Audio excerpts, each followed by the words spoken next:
Greenwich by Susan Cooper, Chapter 11th. Down in the harbor, with Will and Captain Toms at either side, shadowy hooded figures, Merriman raised both hands higher in a gesture that was half appeal, half command, and he called into the darkness over Trewisic, in his deep, resonant voice, the words of the spell of Mana and the spell of Wreck and the spell of Lear. From all around, rage beat at them like waves, a great gale of unseen force. "No!"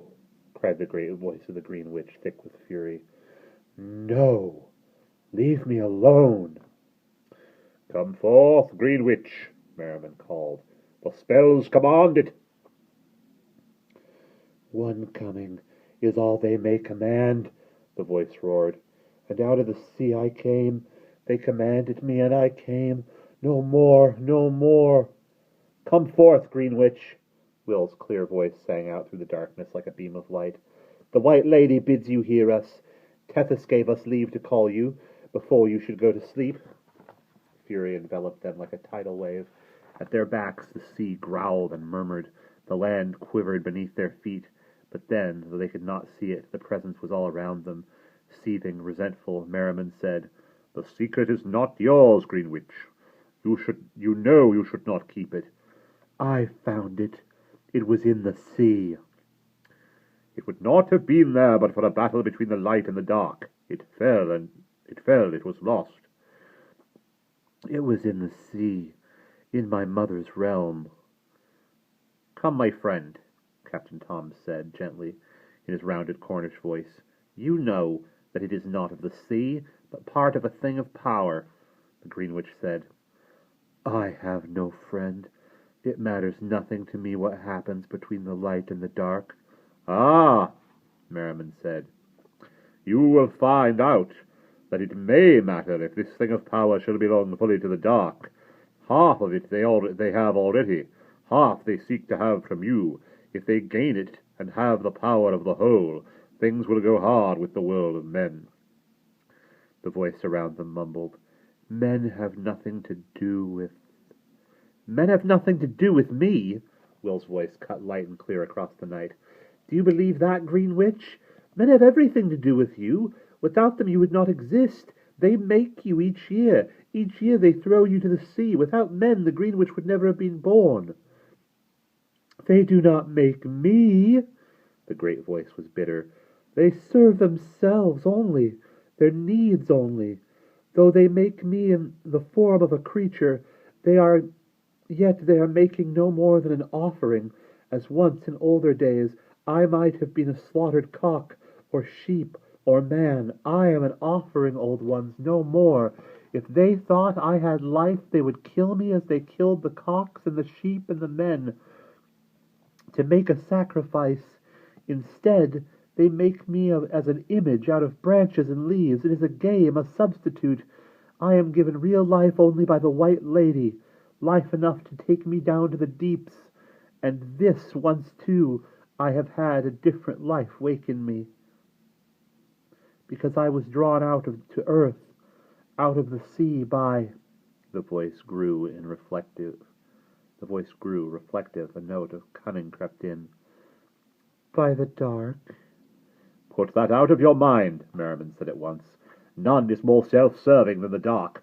Tethys has told you that." "Self-serving!" The bitterness was back in an instant and far deeper. You are all self-servers. Light, dark men. There is no place for the wild magic except its own. No care, no care." In spite of themselves, the three old ones swayed backwards as the force and fury rose again abruptly, and the rage of the Greenwich throbbed all around them, like a great heart fiercely beating. Staggering, Merriman caught himself upright, sweeping his long cloak around him, the hood falling back to leave his wild white hair glistening in the lamplight. "Has no one showed care for you, Greenwich? No one?" "No one." The huge voice rang through the village, around the hills, over the moors. Like distant thunder it rumbled and re-echoed. "No creature, none, not one." The fierceness died. The thunder grew less. For a long moment they were listening only to the wash of the uneasy sea against the cliffs, Out where the swells broke, then the Greenwich said in a whisper, "None except one, except the child." "The child?" Will said involuntarily. A thin note of raw incredulity tipped his voice. For a moment he thought the Greenwich meant himself. Merriman said softly, ignoring him, "The child who wished you well." "She was up at the headland at the making," the Greenwich said, "and they told her of the old saying that whoever touches the Greenwich before it be put to cliff and makes a wish shall have that wish. So then she could have made any wish she chose." The voice grew warm for the first time. "She could have wished for anything, old ones, even for the first part of your thing of power to come back to you. Yet when she touched me, she looked at me as if I were human, and she said, 'I wish you could be happy.'" The soft thunder died away. The harbor was silent, bursting with the memory that filled it. "I wish you could be happy," the Greenwich said softly. "So she—" Will began, but stopped as Merriman's hand touched his arm. The thing around them was growing bright, light, mild. Truissic, for this one night, might catch every mood of the Greenwich like a burning glass. The echoing voice murmured softly to itself, and it seemed to Will that with every moment the earth and sea in that place grew gentler. In the dim light spring night, a cold voice said, The girl too is self-serving." Okay, it's not the Greenwich. In the dim lit spring night, a cold voice said, "The girl too is self-serving, just as the rest of them." There was silence, then out of the shadows at the back of the quay stepped the painter, the man of the dark. He stood in a pool of yellow lamplight facing them, a chunky black silhouette. "Self-serving," he said to the air. "Self-serving." Then turning to Merriman, he said, "I have the mastery of it, not you. The spells that called it from the ocean were mine. The creature is mine to command, old one, not yours." Will felt a low rumbling around them and saw the lights faintly quiver. Merriman said, "This is not now a matter for command, but for gentleness. The spells that brought it out of the sea can accomplish no more now." The painter laughed scornfully. He swung round a half-circle, arms outstretched. "Greenwich!" he shouted. "I have come back for the secret. I give you one last chance before the wrath of the dark will descend." The rumbling sound rose into a huge snarl like a roll of thunder, then died down again. "Be careful," said Captain Tom softly. "Be very careful." But the command in the voice of the man of the dark now was like ice. It was the cold, absolute arrogance that through centuries past had brought men down to terror and groveling obedience. "Greenwich!" the man called into the night. "Give your secret to the dark. Obey. The dark is come again, and for the last time, Greenwich, the hour is come." Will clenched his fists so that the nails cut into his palms. Even an old one could feel the force of such a command bite into his mind. He watched without breath, wondering. He did not know how such a challenge would touch the wild magic, a force neither of the light nor of the dark, nor of men. The air around them sang with the ferocity of the dark messenger's will, spinning their wits into uncertainty, and then, gradually, subtly, a change began. The force that was in the air faltered, and changed imperceptibly back to the spell web that had possessed this small part of the earth since the Greenwich had struck the painter down. The wild magic was resisting all challenge, invincible as the boar to it. Will took a great breath. He began to guess what was to come.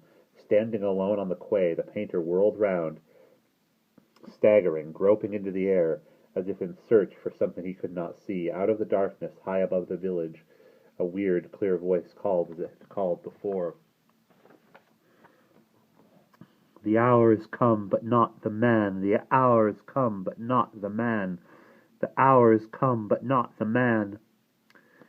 And into the silence, after the ringing words, a whispering began, a gradual murmuring of many voices, calling, whispering, "Roger Toms! Roger Toms!" And shadows came flocking into the harbor from all sides.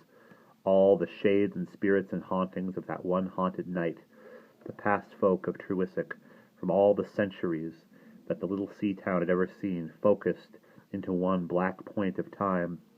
"Roger Toms! Roger Toms!" they called, softly at first, growing gradually louder, louder.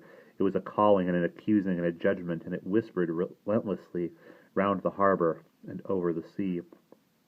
Silently, unobtrusively, the three old ones drew their hoods over their heads and moved together to one side of the harbor, in the shade of the wall, to stand there unseen. Out in the center of the quay, alone, the dark painter turned in a slow circle, incredulously seeing and hearing the past come falling upon him, making him into its long shame. With immense effort he raised his arms, pushing feebly at the air, but there was no pushing away the unreasoning rage that wild magic had brought out of the village to make a scapegoat of its attacker. "Roger Toms! Roger Toms!" the voices called angrily, stronger, more demanding. The painter shrieked into the night. "I am not he. You mistake me." "Roger Toms!" came a great triumphant shout. "No! No!" They were all around him, crying and calling, pointing, just as the villagers of the present had crowded and called and pushed about the Greenwich as it was taken, newly made, to tumble headlong from the cliff. And from out of the night, over the roofs of Turisic, from the dark inland moors, came sailing again the phantom ship of Cornwall, single-masted, square-rigged, with a dinghy behind that had sailed out of the midnight sea in the haunting. Silently it skimmed over the houses and roads and quayside, and this time it was not empty, but had a figure at the helm. The drowned man, dripping with intent, whom Jane had seen glide out of the sea, stood high on the deck, at the wheel, steering his black dead vessel, looking neither left nor right, and with a glad shriek all the great crowd of shades rushed onto the ship, dragging with them the struggling painter. "Roger Toms! Roger Toms!" "No!" The phantom sails filled again with a wind that no man alive could feel, and the ship sailed away out to sea, out into the night, and on Turisic Quay the old ones were left alone. And there we will pause.